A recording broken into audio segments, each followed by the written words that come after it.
तो hello guys, हमारे channel पर आप लोगों की बहुत बहुत ही स्वागत है। कहते हैं कि दोस्तों, कभी देखे हुए आँख से वो सत्य नहीं होता, सुने हुए बात भी कभी सत्य नहीं होता। और कहते हैं कि महाभारत का सार क्या है। महाभारत का सार ये है कि जब बच्चे छोटे हो तो उन्हें अच्छी शिक्षा, अन्यथा वे बड़े होकर दुर्योधन या दुशासन ना बन जाए। पुत्र मोह में अपने पद के साथ अन्याय नहीं करना चाहिए, अन्यथा धृतराष्ट्र की तरह पुत्र को मरते हुए भी देखना पड़ता है, जैसे गैंगस्टर दुबे के केस में हुआ था। प्रतिज्ञा ऐसी नहीं लेनी चाहिए जिसमें आपकी आंखों के सामने अन्याय होता रहे और आप चुपचाप देखती रहें।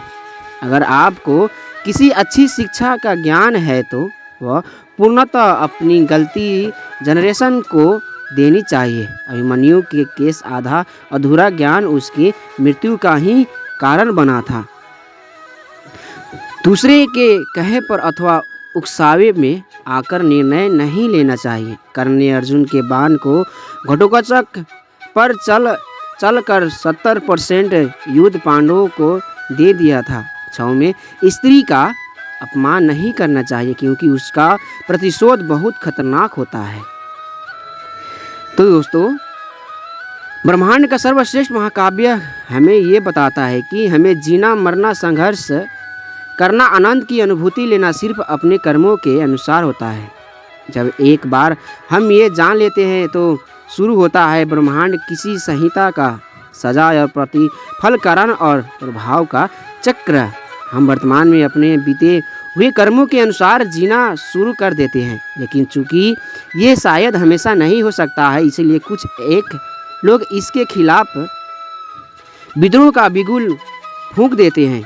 उन अहंकारी निरंकुश लोगों के खिलाफ जो अराजकता फैलाते हैं। महाकाव्य हमें ये भी बताता है कि हमें अपने वर्तमान को जीते हुए कैसे आचरण करना चाहिए, ताकि हम अपने अगले जन्म में कोई बुरा कर्म अपने साथ न ले जाए। महाभारत कोई धार्मिक अनुदेश नहीं है, ये उससे भी कहीं ज़्यादा है। ये एक जीवन जीने की कला है। हमें सिखाता है कि मनुष्य हमेशा से नैतिकता की सरकारी नहीं, रसकाक्षी और अनैतिकता के लालच की खाई के बीच स्थापना परिवर्तन करता रहता है। अपने फायदे के लिए जो इंसान इस रसाकिसी के अंतर्गत से बाहर निकल आता है, वो पूर्ण रूप से वैकल्य कहलाता है। कई भगवान नहीं, कोई जानवर नहीं, सिर्फ महान इंसान। महाकाव्य ये भी समझाता है कि सत्य सिर्फ सापेक्षिक है। वो लोगों के प्रसंग, संदर्भ और उनके इरादों के हिसाब से बदलता रहता है।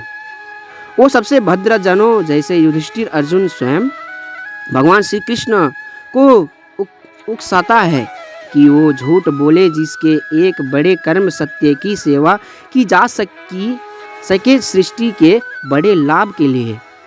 तो महाभारत हमें ये भी बताता है कि ये दुनिया का एक लालसा से संचालित होती है। ये लालसा अपने साथ लाती है मौत, आपदा, विध्वंस पर साथ ही लाती है वात्सल्य, कला, सौम्यता। यही हमारा महान कर्म है, और शायद सारे कर्मों का प्रायोजन भी कर्म ही आत्मा है, कर्म ही प्राण। महाभारत उन्हें माफ कर देता है जो अमर्यादित लालसा रखते हैं। वो दुर्योधन को माफ कर देता है जो हर समय लालसा रखता है, बिना किसी विराम के जो युद्ध करने की मनसा रखता है, ताकि आगे फिर कभी युद्ध ना हो।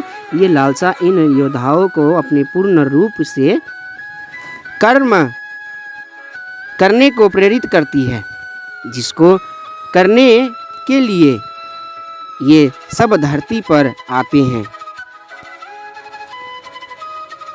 जब मृत्यु का आलिंगन कर लेते हैं, जीवन खत्म करने से पहले उससे पूर्ण रूप से जान लेना चाहिए। हमें अपनी आकांक्षाओं पर कार्य करना चाहिए और त्यागने का विचार नहीं लाना चाहिए। जब तक हम उस अनजान चीज को देख नहीं लेते तब त्यागने का कोई मतलब ही नहीं बनता। महाभारत हमें अभिव्यक्ति को धर्म से बचाने की सीख देता है और वापस इंसान को उसमें मरने की आदेश देता है, क्योंकि हर कार्य धर्म के निर्देश पर नहीं हो सकता। धर्म एक तरह से देखा जाए तो एक कल्पना ही तो है, जिसमें सब दिशा निर्देश एकदम क्रमबद्ध है। लेकिन महाभारत कोई दिशा निर्देश नहीं तो वो एक आनंदपूर्ण गीत ही है।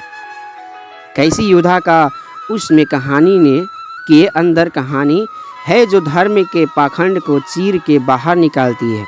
उन दुर्योधनों की जो उलझनों में रहते हुए सत्य को ना जान पाए, जब सारे दिग्गज उसके आसपास ही थे, जिन्हें धर्म का सबसे बड़ा रक्षक माना गया, उन्हीं के सामने मर्यादातीत व्यवहार करते हुए जहर का प्याला पिया दिया गया।